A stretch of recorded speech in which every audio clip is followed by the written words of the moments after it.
오늘 우리에게 들려주시는 하나님의 말씀은 창세기 19장 12절 말씀부터 22절까지 말씀 보도록 하겠습니다. 창세기 19장 12절 말씀부터 22절까지 말씀 보도록 하겠습니다.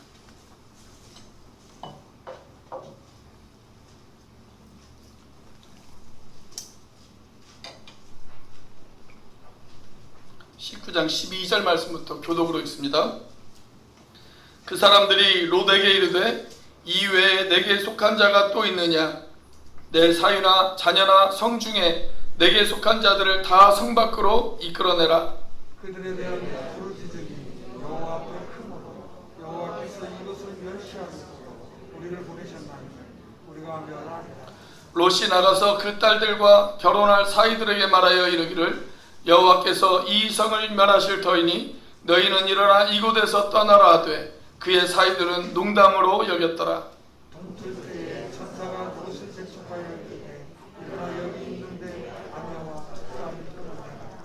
이 성이 최악 중에 함께 멸망하노라. 그러나 롯이 지체하매 그 사람들이 롯의 손과 그 아내의 손과 두 딸의 손을 잡아 인도하여 성 밖에 두니 여호와께서 그에게 자비를 더하심이었더라. 그 사람들이 그들을 밖으로 이끌어낸 후에 도망하여 생명을 보존하라. 돌아보거나 그에 머무지 말고 산으로 도망하여 멸망함을 위하노라. 롯이 그들에게 이르되 내 주여 그리마옵소서.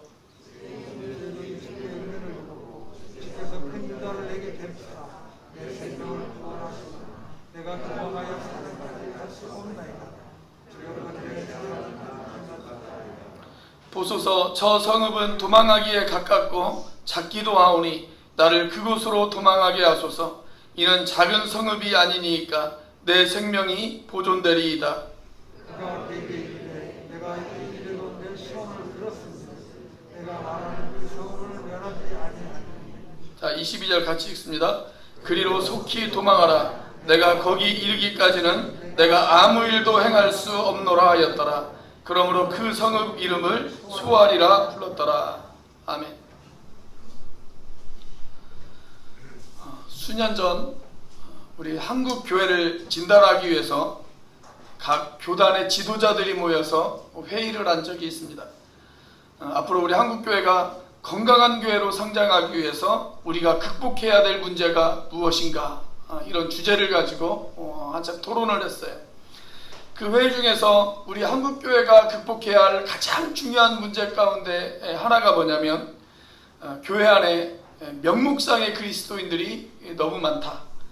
진짜 순수한 믿음을 가진 그리스도인들도 있지만 교회는 출석하지만 구원의 문제가 여전히 해결되어지지 않는 그냥 이름뿐인 그리스도인들이 너무나도 많다. 이 문제가 지적되었습니다. 그리고 그것이 교회의 건강을 해치는 가장 큰 원인이라고 그렇게 지적을 했고 거기에 모여있는 많은 교회 성장가 전문가들도 거기에 동의를 했습니다. 교회를 출석한 지는 오래되었기 때문에 교회 분위기에는 익숙합니다. 그리고 예배도 잘 참석합니다. 주일이면 어김없이 교회에 나와서 예배에 참석하고 또 월요일이면 어김없이 신앙과 전혀 상관이 없는 세속적인 삶을 살아가는 사람들. 저는 오늘 그런 대표적인 한 사람을 여러분들에게 소개해 드리려고 합니다. 그 사람의 이름이 바로 롯입니다. 롯은 아브라함의 조카였죠. 그리고 아브라함을 따라 가나안까지 온 사람이었습니다. 그는 아브라함을 따라 하나님 앞에 제단을 쌓기도 했습니다. 그리고 여호와의 이름을 같이 부르기도 했습니다. 하지만 이 롯은 아주 세속적인 사람이었습니다. 자신의 이익 앞에서는 때로는 전혀 신앙이 없는 사람처럼 그렇게 행동하기도 하고 자기에게 은혜를 베푼 아브라함을 몰라보고 자기의 이익을 챙기기에 혈안이 되어 있었던 사람이 바로 롯이었습니다. 자, 오늘 본문 창세기 19장의 앞부분에 보시면 소돔과 고모라의 죄악이 아주 잘 소개가 되어지고 있어요. 두 명의 천사가 사람의 모습을 하고 롯의 집을 방문을 했습니다. 자, 낯선 사람 두 사람이 롯의 집에 들어가자 동네 사람들이 롯의 집으로 쳐들어갔습니다. 그리고 롯에게 뭐라고 이야기를 하냐면 그 사람들을 내놓아라. 우리가 그들과 성관계를 갖겠다. 그렇게 이야기를 합니다. 소위 동성연애의 죄악이 이때 아주 팽배해져 있었음을 우리가 너무나도 잘 알고 있습니다. 자, 5절 말씀에 이렇게 기록되어 있죠. 우리가 그들을 상관하리라. 그렇게 이야기합니다. 성관계를 갖겠다라는 얘기예요. 동성연애를 이야기하는 것이죠. 자, 그런데 이때 롯의 반응이 아주 이상한 반응을 롯이 보입니다. 자, 8절 말씀에 보니까 이렇게 기록되어 있어요. 내게 남자를 가까이 하지 아니한 두 딸이 있노라. 청하건대 내가 그들을 너희에게로 이끌어내리니 너희 눈에 좋을 대로 그들에게 행하고 이 사람들은 내 집에 들어왔은즉 이 사람들에게는 아무 일도 저지르지 말라. 여러분, 이게 있을 수 있는 일입니까? 물론 집에 찾아온 손님을 잘 대접하는 것, 그리고 집에 찾아온 손님들의 안전을 보장하는 것, 여러분, 그건 좋은 일이죠. 그러나 그 일을 이루기 위해서 자기 딸들을 죄악의 연장에 집어던지려고 했던 사람이 누구였냐면 바로 롯이었습니다. 그러니까 이 롯은 소돔과 고모라 사람들처럼 타락하지는 않았을지 모르겠지만, 그렇지만 이 롯 역시 소돔과 고모라 땅에 오래 살다 보니까 그 사람들의 세속적인 가치관을 그대로 영향을 받아서 그렇게 살아갔던 사람, 그 사람이 바로 이 롯이었어요. 자, 이렇게 죄악이 팽배해졌던 이 소돔과 고모라 땅, 이 땅을 하나님께서 그대로 두고 보실 수가 없으셨습니다.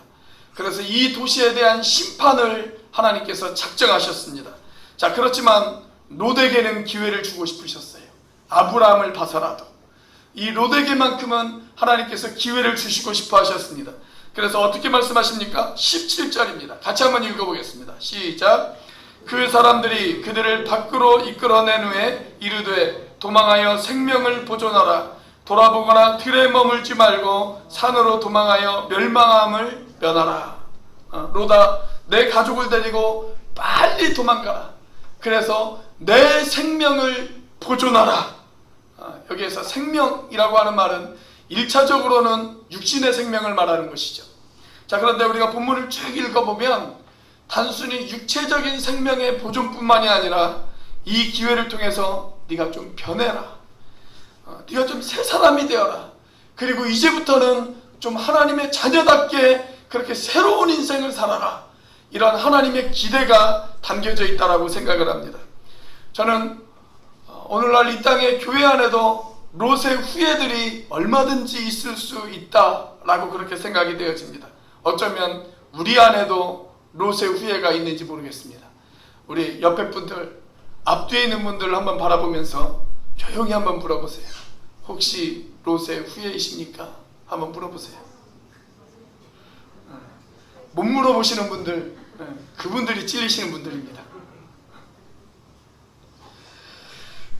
자, 소위 오늘날 이 시대 롯의 후예들, 여러분, 그들이 변화되어질 수 있을까요? 그들이 우리 예수 그리스도 안에서 롯의 후예가 아니라 정말 아브라함의 후예로 그들이 살아갈 수 있을까요? 소위 명목상의 교인들, 이름뿐인 교인들, 지극히 세속화되어 있는 교인들, 그래서 상황에 따라서는 신앙마저도 쉽게 포기할 수 있는, 그래서 여기저기 옮겨 다닐 수 있는 그러한 사람들, 그런 사람들이 다시 한번 새롭게 변화되어져서 정말 확신과 감격으로 주님을 따라갈 수 있을까요? 그들이 어떻게 변화되어질 수 있을까요? 첫 번째, 주님의 말씀에 진지하게 반응해야 합니다. 주님의 말씀에 진지하게 반응해야 합니다. 자, 여러분, 우리가 언제 가장 진지해질 수 있을까요? 사람이 한평생을 살아가면서 가장 진지한 시간, 그때가 언제일까요? 저는 그때가 있다면 바로 죽음을 앞두고 가장 진지할 수 있다라고 생각이 되어집니다. 우리 기독교 신앙을 가리켜서 흔히 뭐라고 이야기하냐면 종말론적 신앙이다 라고 그렇게 이야기를 합니다.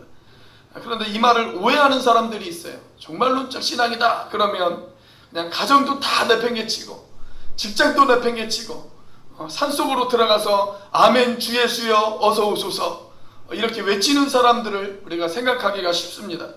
그런데 성경적 종말신앙이라고 하는 것은 그런 뜻이 아니라 날마다 매 순간순간을 종말을 맞이하는 그런 심정으로 살아가는 것. 그래서 언제 예수님이 오셔도 내가 준비되어진 채로 살아가는 것, 그것이 성경적 종말신앙이다 라고 그렇게 이야기할 수가 있습니다. 자, 롯이 살고 있었던 소돔과 고모라 땅에 하나님께서 심판을 내리실 것이다 이렇게 경고를 하셨어요. 그리고 롯이 그 경고를 들었습니다. 여러분, 롯이 그 하나님의 심판을 믿었을까요? 안 믿었을까요? 롯은 믿었어요. 그 하나님의 심판을 믿었습니다. 롯이 안 믿은 것이 아니에요. 그동안 아브라함을 따라다녔던 그 시간들이 있잖아요. 그렇기 때문에 이 롯에게도 어느 정도 하나님을 믿는 그런 신앙이 있었습니다. 그래서 그 심판을 믿었어요. 믿고 가족들에게 전했어요. 그 심판의 메시지를 가족들에게 이야기합니다. 특별히 사위들에게 이야기했습니다. 자, 그런데 이 사위들의 반응을 한번 보십시오. 14절입니다. 같이 한번 읽어보겠습니다. 시작.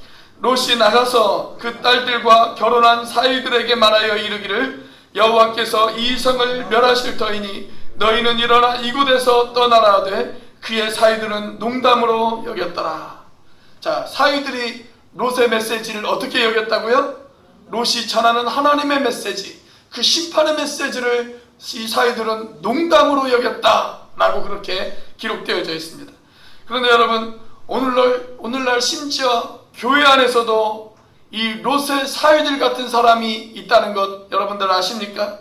하나님의 심판과 구원에 대해서, 그리고 예수 그리스도의 십자가와 그분의 재림에 대해서 이것들을 그냥 하나의 좋은 교훈으로만 생각하는 그런 사람들이 교회 안에도 얼마든지 있을 수 있습니다. 에이, 심판은 무슨 심판이야. 성경에서 이야기하는 그 심판은 그냥 우리 믿는 사람들이 이 땅 가운데서 착하게 살고 함부로 살지 않고 말씀대로 올바르게 살라고 주는 그런 교훈이지 심판이 어딨어. 그렇게 생각하는 사람들, 이처럼 거의 농담 수준으로 이해하는 교인들이 한국교회 안에도 얼마든지 있을 수 있다는 거예요. 여러분, 왜 명목상의 그리스도인들이 존재할까요? 저는 바로 이 이유 때문이라고 생각합니다. 이 이유 때문에 그들이 변화되어지지 않는 거예요. 하나님의 말씀을 진지하게 받아들이지를 못해요. 그냥 우리에게 좋은 교훈의 이야기지 라고만 생각하지, 그 하나님이 이야기하시는 심판의 이야기, 구원의 이야기, 영생의 이야기, 하나님이 우리를 사랑하시는 이야기, 그 모든 이야기들에 대해서 진지하게 그들이 받아들이지 않습니다. 물론 이 롯에게도 저는 어느 정도 책임이 있다고 생각해요. 롯에게도 그가 그런 메시지를 전달하는 사람으로서 정말 그 말에 합당한 인생을 살았는가, 그가 사위들에게 정말 하나님을 믿는 사람으로서 올바르게 살았는가, 그 문제도 저는 생각해 봐야 될 문제라고 생각을 합니다. 어떤 목사님이 자기는 아주 열심히 설교를 하는데도 교인들이 감동을 받지 않더래요. 그게 늘 스트레스였어요. 그런데 이 목사님에게 아주 친한 친구가 있었는데, 개그맨 친구가 있었어요. 근데 자기 친구를 보니까 텔레비전에 나와서 늘 웃긴 이야기를 한단 말이죠. 말도 안 되는 그런 웃긴 이야기를 하는데 사람들이 거기에 웃기도 하고 때로는 울기도 하고 때로는 감동을 받는 거예요. 그래서 어느 날 그 친구에게 그 친구를 찾아갔습니다. 그리고 그 친구에게 이렇게 이야기를 했어요. 야, 너는 말도 안 되는 이야기를 하는데 사람들이 네 이야기에 웃기도 하고 울기도 하고 감동을 받아. 그런데 나는 진리를 이야기하는데 왜 사람들이 반응이 없지? 그러자 이 개그맨 친구가 이 목사님에게 이렇게 대답을 하더라는 거예요. 야, 그 이유는 간단해. 너는 말이야, 너는 진짜를 꼭 가짜처럼 이야기하더라. 나는 가짜를 진짜처럼 이야기하는데. 여러분, 그러니까 전달하는 사람이 어떻게 전달하느냐도 상당히 중요한 문제예요. 메시지의 문제가 아니고 메시지를 전하는 메신저의 문제일 수가 있어요. 내가 하나님의 말씀에 과연 합당한 채로 살아가고 있느냐, 그 메시지를 전하는 사람이 하나님의 뜻대로 살아가느냐, 그 문제도 상당히 중요한 문제입니다. 그러나 그것보다 더 중요한 문제는 받아들이는 사람의 마음이라고 생각해요. 그 메시지를 받아들이는 사람의 마음, 받아들이는 사람이 얼마나 진지하게 하나님의 메시지를 받아들이고 있느냐. 제가 목회하면서 보니까 하나님의 말씀을 정말 진지하게 생각하는 사람들, 그래서 하나님의 말씀을 정말 의미 있게 대하는 사람들, 여러분 그 사람들은 거의 대부분 다 변화되더라고요. 거의 대부분 변화돼요. 그런데 하나님의 말씀을 그냥 농담 정도로 생각하는 사람들, 그냥 듣기 좋은 괜찮은 교훈 정도로만 생각하는 사람들, 여러분 그 사람들은 수십 년을 교회 다녀도 변하지 않습니다. 절대 변하지 않아요. 한 번은 저 유명한 빌리그레이엄 목사님이 하나님의 심판에 관한 책을 출판하려고 원고를 다 마쳤어요. 원고를 다 마치고 이제 자기 부인이었던 루스 벨 그레이엄 여사에게 먼저 이 원고를 보여주었습니다. 이 부인이 원고를 다 읽어본 다음에 빌리그레이엄 목사님이 부인에게 이렇게 질문을 던졌어요. 여보, 당신은 어떻게 생각해? 당신도 우리 시대에 하나님의 심판이 있을 수 있다는 것을 믿어? 우리 시대에 하나님의 심판이 있을 수도 있다는 것을 믿어? 이렇게 물어봤어요. 자, 그러자 이 빌리그레이엄 목사님의 부인이었던 루스 여사가 한마디로 대답을 했는데 그 대답을 빌리그레이엄 목사님이 평생 동안 잊지를 못했다라는 거예요. 이 루스벨 여사가 이렇게 대답을 했어요. 만약에 하나님께서 이 시대의 죄악된 모습을 보시고도 심판하지 않으신다면 하나님은 소돔과 고모라 사람들에게 사과하셔야 될 거예요. 그렇게 이야기했어요. 우리가 살아가는 이 시대가 소돔과 고모라보다 더하면 더하지 덜하지는 못하다라는 이야기입니다. 사랑하시는 여러분, 여러분은 하나님의 심판을 믿으십니까? 역사의 심판을 믿으십니까? 아니, 인류의 심판까지는 아니더라도 우리가 이 세상에서 일평생을 살아가고 난 뒤에 창조주 하나님 앞에 서서 우리의 모든 삶을 결산할 날이 다가온다는 사실을 여러분 믿으십니까? 우리가 그분 앞에서 내가 행한 모든 행동들, 나의 모든 일들, 내 입에서 쏟아져 나온 모든 말들, 내가 생각한 모든 생각들, 여러분 그것이 낱낱이 주님 앞에서 결산되어지고 심판되어질 것이라는 사실, 여러분 그 사실을 믿으세요? 여러분 우리가 하나님의 심판을 참으로 믿는다면 여러분 우리가 변화되어질 수 있지 않겠습니까? 좀 달라질 수 있지 않겠어요? 여러분 왜 사람들이 변화되어지지 않을까요?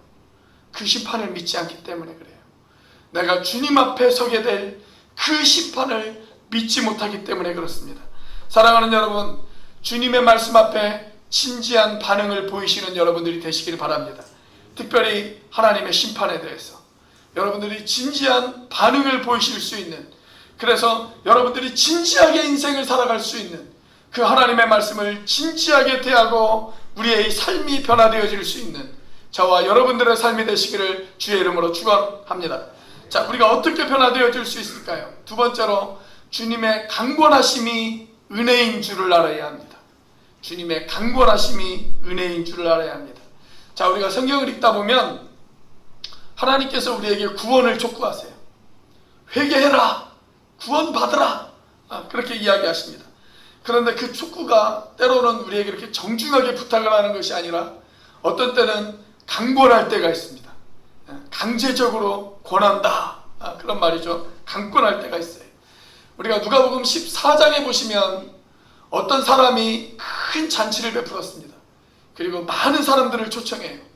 그런데 초청을 받은 사람들이 이 핑계를 대고 저 핑계를 대면서 그 초청에 거절을 합니다. 자, 그러자 마지막에 그 잔치집 주인으로 비유되었던 우리 하나님께서 종들을 향해서 뭐라고 이야기를 하시냐면 이렇게 이야기를 합니다. 길로 나가라, 산으로 가라, 골목으로 가라, 거리로 나가라. 그리고 거기에서 아무나 데려와라. 병든 사람도 좋다, 가난한 사람도 좋다, 그 어떤 사람도 좋다. 가서 사람들을 강권하여다 내 집을 채우라. 그렇게 이야기합니다. 사람들을 강권하여 내 집을 채우라. 자, 여기에 강권이라고 하는 단어가 나와요. 오늘날처럼 개인의 자유가 보장되어진 이 사회 속에서 사람들을 강제적으로 권하는 것, 여러분 이것이 어떻게 보면 합당하지 않게 보일 수도 있습니다. 자, 그런데 하나님이 왜 그럼에도 불구하고 우리를 강권하실까요? 왜 하나님이 우리를 강권하실까요? 오늘 본문에도 보면 롯을 강권하는 하나님의 모습을 우리가 볼 수가 있습니다. 자, 15절입니다. 같이 한번 읽어보겠습니다. 시작. 동틀 때에 천사가 롯을 재촉하여 이르되 일어나 여기 있는 내 아내와 두 딸을 이끌어내라. 이 성의 죄악 중에 함께 멸망할까 하노라. 자, 여기 보시면 동틀 때 천사가 롯을 재촉했다, 그렇게 기록되어 있습니다. 그러니까 이 천사가 밤새도록 강권한 거예요. 밤에 찾아왔잖아요. 그리고 동틀 때까지 집을 떠나지 않고 롯을 강권했습니다. 심판이 온다. 여기를 떠나라. 이 성을 떠나라. 그리고 제발 새로운 인생을 살아라. 이렇게 밤새도록 천사가 강권했던 것을 볼 수가 있어요.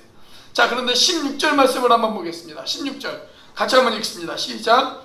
그러나 롯이 지체함에 그 사람들이 롯의 손과 그 아내의 손과 두 딸의 손을 잡아 인도하여 성 밖에 두니 여호와께서 그에게 자비를 더하심이었더라. 자, 천사들이 밤새도록 강권했음에도 불구하고 롯이 어떻게 했어요? 지체했어요. 자, 그러나 천사가 어떻게 합니까? 롯의 손과 그 아내의 손과 두 딸의 손을 잡아 그 다음 뭐라고 했어요? 인도하여 성 밖에 두니, 그렇게 되어 있습니다. 그러니까 이게 뭐예요? 강권이에요. 강제적으로 그들의 손을 이끌어서 성 밖에다 갖다 두었다라는 것입니다. 강권이에요. 여러분, 이 강권을 가리켜서 무슨 사건이라고 성경은 이야기하고 있습니까? 여호와께서 그에게 무엇을 더한 사건이라고요? 자비를 더한 사건이었다, 그렇게 이야기했습니다. 자비를 더한 사건이었다. 강권은 하나님의 자비였습니다. 여러분, 하나님이 우리를 왜 강권하실까요? 그러나 하나님이 우리를 사랑하시기 때문입니다. 하나님이 우리에게 자비를 베풀기를 원하시기 때문입니다. 저는 제가 가진 약점이 참 많습니다. 여러분이 모르셔서 그렇지 저는 열등감이 아주 많은 사람입니다. 특별히 제가 가진 열등감 중에 하나가 뭐냐면 음악에 관한 열등감입니다. 음악에 관한 열등감. 제가 아주 소문난 음치거든요. 모르셨죠? 저희끼리만 하시길 바랍니다. 다른 분들이 하시면, 다른 사람들이 하시면 우리 교회 안 올 수도 있어요. 여러분들만 하세요. 제가 아주 소문난 음치예요. 제가 예전에 장례식장에서 설교를 잘 마치고 이제 축도하기 전에 찬양을 한 곡 인도를 했어요. 찬양을 한 곡 인도를 했는데 첫 음부터 틀려버렸습니다. 4절까지 있는 찬양인데 1절부터 4절까지 매 절마다 찬양의 음이 달랐어요. 그래서 거기에 모여있는 사람들이 아주 웃음바다가 되어진 적이 있습니다. 여러분 그거 아세요? 제가 장례식장을 웃음바다로 만들어버린 그런 사람입니다. 자, 그래서 저는 찬양을 잘하는 분들을 보면 그게 그렇게 부러워요. 저희 교회 윤진철 목사님이 있다는 것이 저는 저에게 얼마나 큰 위로가 되는지 몰라요. 만약에 제가 찬양 인도를 하면 아마 저희 교회에 출석을 했다가 안 나오시는 분들이 틀림없이 생길 수도 있습니다. 자, 그래서 제가 저희 아이들에게 여러 가지 소원 중에 하나가 뭐냐면 내 아이들은 좀 내가 가지고 있는 음치로부터 이 아이들은 좀 해방되어졌으면 좋겠다. 그래서 이 아이들이 좀 음악하고 친해졌으면 좋겠다. 그게 제 바람 가운데 하나입니다. 바람 가운데. 그래서 악기도 좀 다루고 찬양도 좀 잘하고 그랬으면 좋겠어요. 그런데 그렇게 될지 모르겠어요. 고민이 커요. 왜냐하면 음악이라는 것은 거의 유전적인 것이다 보니까 저를 닮았으면 틀림없이 음치가 될 확률도 있습니다. 좀 그래서 강제적으로라도 좀 시키고 싶어요. 어릴 때부터 기타도 좀 배우고 좀 피아노도 좀 치고 그랬으면 좋겠다 싶은 생각이 들어요. 근데 어느 날 저희 막내가 드럼을 배우고 싶다라는 거예요. 그래서 후다닥 등록을 시켰습니다. 그런데 한동안은 좀 열심히 잘 다녔거든요. 매주 월요일마다 꾸준히 참석을 했어요. 그런데 갑자기 팔이 부러지더니 드럼을 칠 수가 없다고 한 달 동안 쉬는 거예요. 그러더니 살이 이제 나을만 하니까 갑자기 코로나 사태가 벌어졌습니다. 그래서 또 몇 달 쉬더니 이제는 아주 졸업해버렸어요. 가기 싫다라는 거예요. 가기 싫다. 그래서 요즘 제가 좀 고민이 많아요. 강권해서라도 내가 좀 보내야 되나 이런 생각이 들고 있습니다. 여러분, 제가 왜 강권해서라도 보내고 싶어 할까요? 그게 사랑이죠. 자식에 대한 사랑입니다. 어떻게 해서든지 이 아이가 음악하고 좀 친해져서 음악을 좀 잘하는 그런 아이가 되게끔 만들고 싶은 아빠의 마음이죠. 여러분, 우리가 신앙이 없는 사람들에게 가끔 그렇게 이야기할 때가 있어요. 예수 좀 제대로 믿자. 예수 좀 믿어. 우리 같이 교회 가자. 교회 가서 우리 같이 예수 믿자. 그렇게 이야기하면 가끔 그 사람들이 이렇게 반응을 보일 때가 있어요. 왜 그렇게 강제로 해? 종교에는 자유가 있잖아. 당신이나 열심히 믿어. 엄마나 아빠나 그렇게 열심히 믿어. 그리고 나는 제발 내버려둬. 그렇게 이야기할 때가 있잖아요.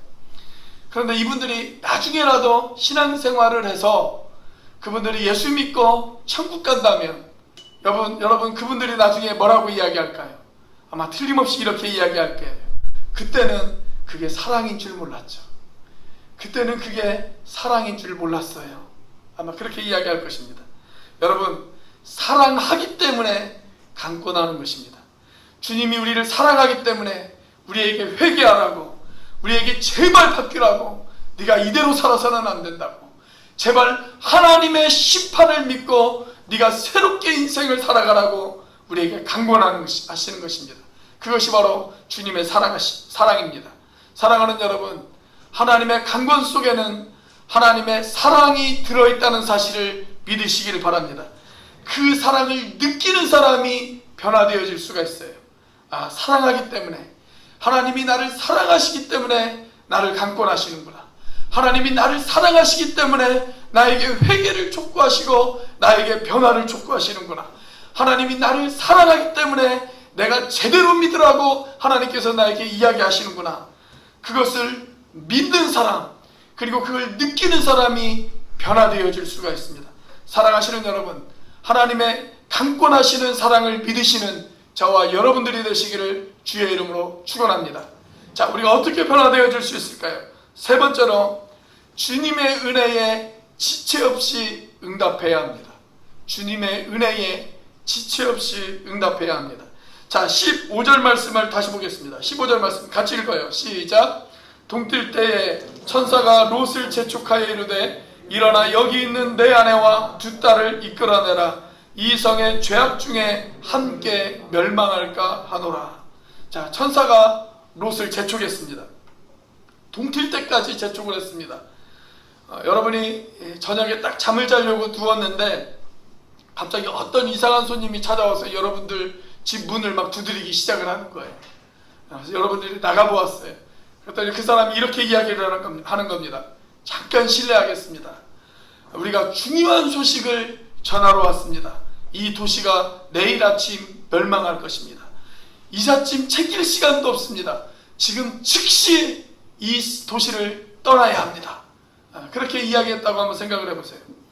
여러분들은 어떻게 반응을 하시겠어요? 뭐 이런 이상한 사람이 다 있어? 2단이야 3단이야 뭐 그러면서 여러분들 반응을 보이시지 않으시겠어요? 아마 이 천사도 이 롯에게 밤새도록 강권했어요. 처음에는 롯도 믿지 않았을 거예요.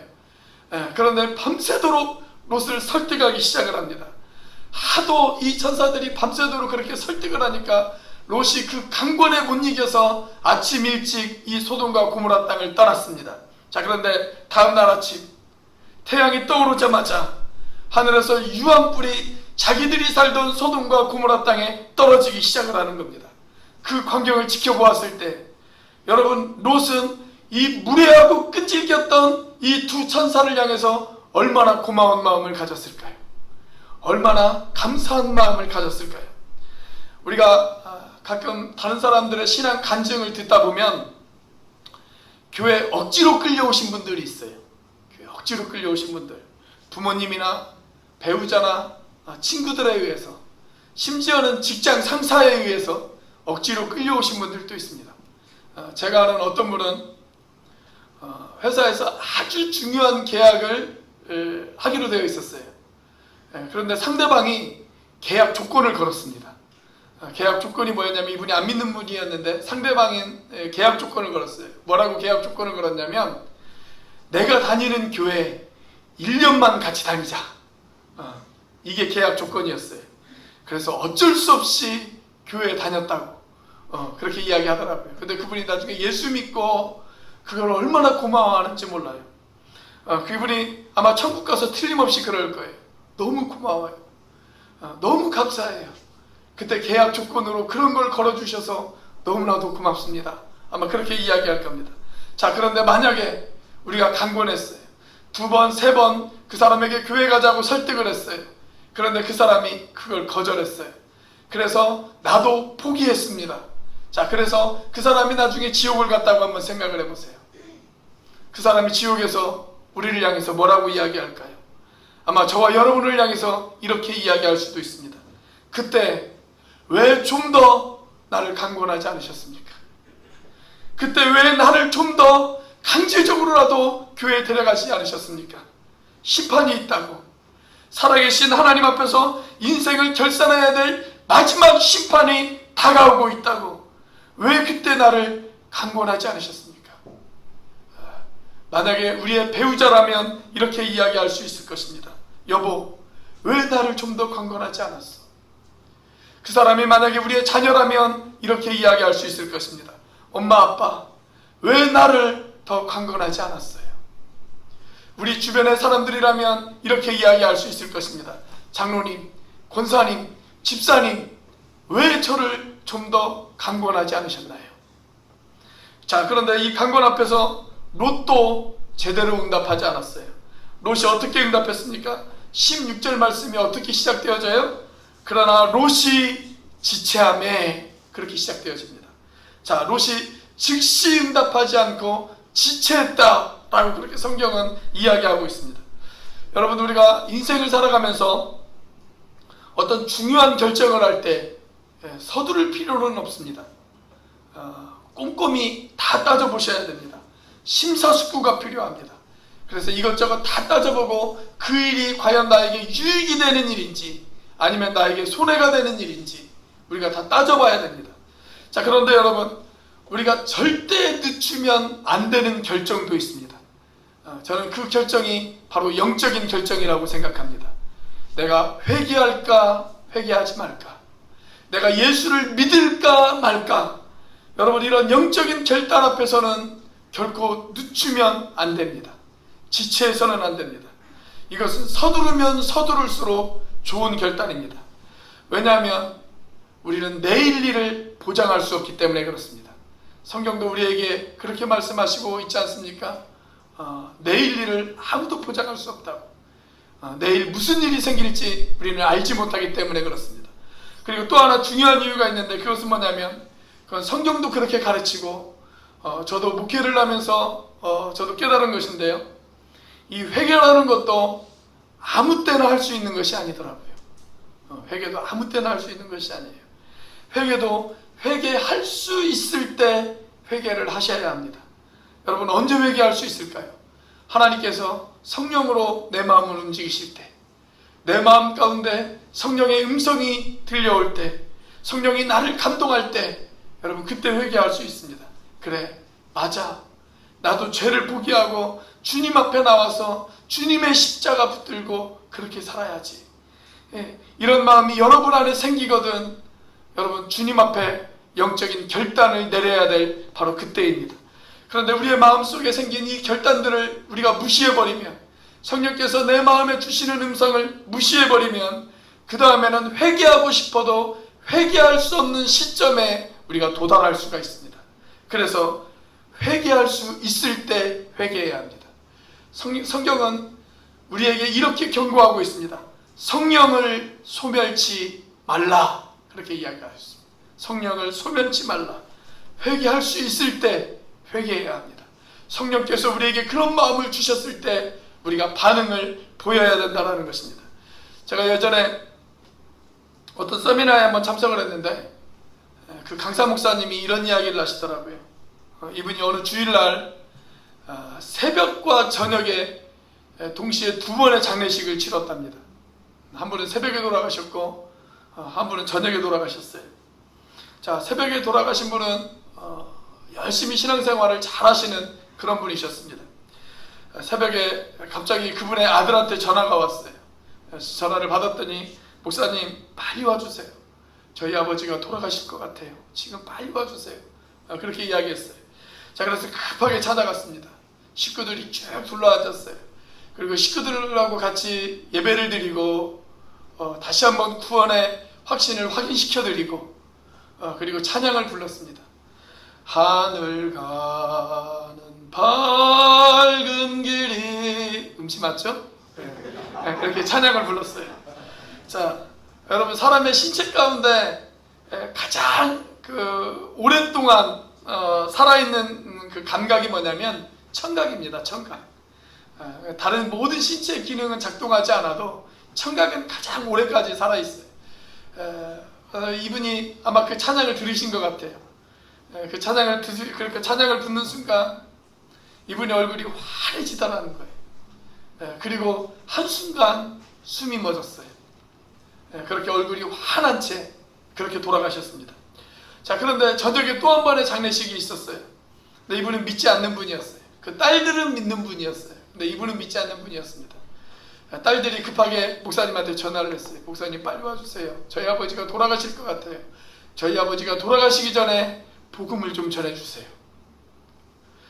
그래서 이 목사님이 급하게 찾아갔습니다.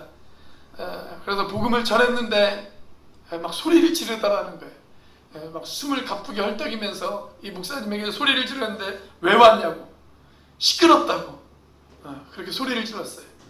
그래서 옆에 있는 가족들이 제발 예수님을 한 번만이라도 나의 주님으로 그렇게 고백하시면 어떻겠느냐고 그렇게 딸들이 울면서 아버지에게 하소연을 하는데 이 아버지가 끝내 입을 꼭 다물고 그렇게 돌아가셨습니다.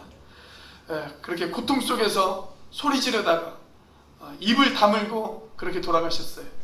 여러분, 이 두 사람의 임종, 마지막 이 극적인 차이, 여러분 회개할 수 있을 때 회개하는 것도 은혜입니다.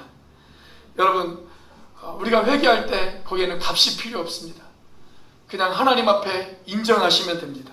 열린 마음으로 성령이 우리를 감동하실 때, 그래요 하나님, 제가 죄인입니다. 하나님 저를 용서해 주세요. 하나님 맞아요. 저는 하나님 앞에 죄인이에요. 제가 이제 하나님의 뜻대로 살게요. 하나님의 말씀대로 살게요. 그렇게 인정하고 하나님 앞에 고백하는 것, 그것으로 충분하다고 성경은 우리에게 이야기하고 있습니다. 이 구원의 은혜가 여러분의 것이 되기를 주의 이름으로 축원합니다. 이 변화의 은총이 저와 여러분의 것이 되기를 주의 이름으로 축원합니다. 이제 선택은 여러분에게 달려 있습니다. 오늘 회개하고 구원받아 여러분의 생명을 보존하시겠습니까? 아니면 은혜를 거절하고 영원한 파멸의 길로 걸어가시겠습니까? 선택은 여러분의 것입니다. 기도하시겠습니다.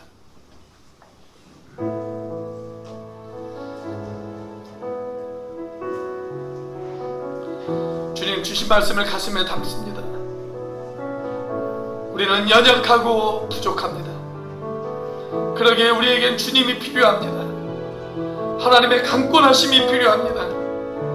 하나님의 초청에 우리가 지체하지 않고 응답할 수 있도록 인도하여 주옵소서.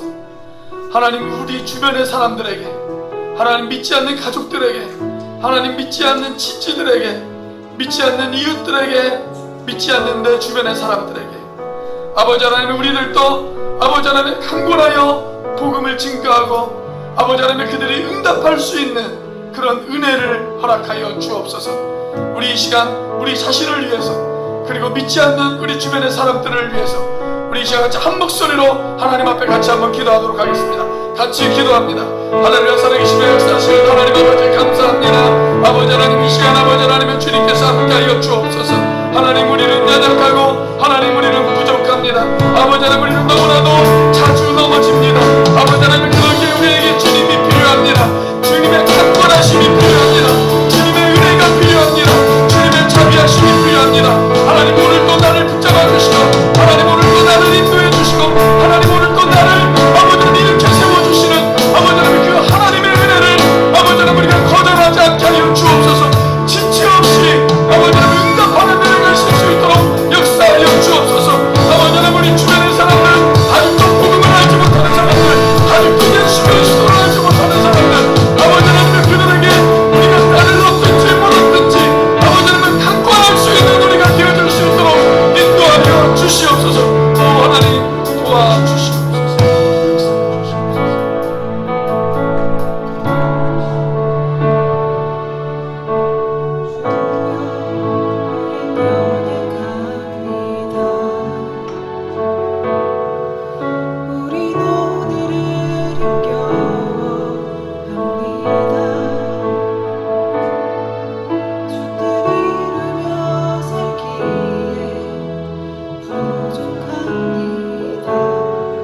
기도하면서 여러분들에게 이런 질문을 던지고 싶습니다. 오늘 밤 주님이 여러분의 영혼을 불러가신다면, 오늘 밤이 이 땅에서의 마지막 밤이라면 여러분은 천국 갈 자신이 있으십니까? 혹시 이 질문 앞에 아직도 자신 있게 대답하지 못하시는 분들이 계시나요?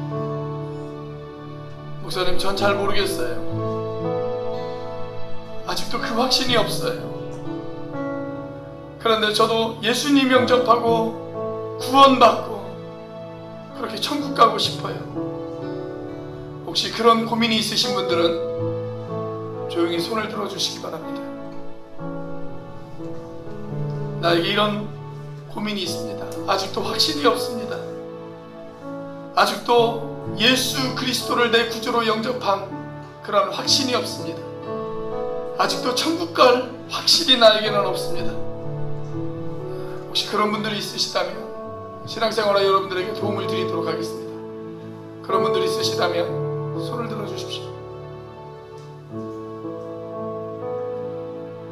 예, 감사합니다.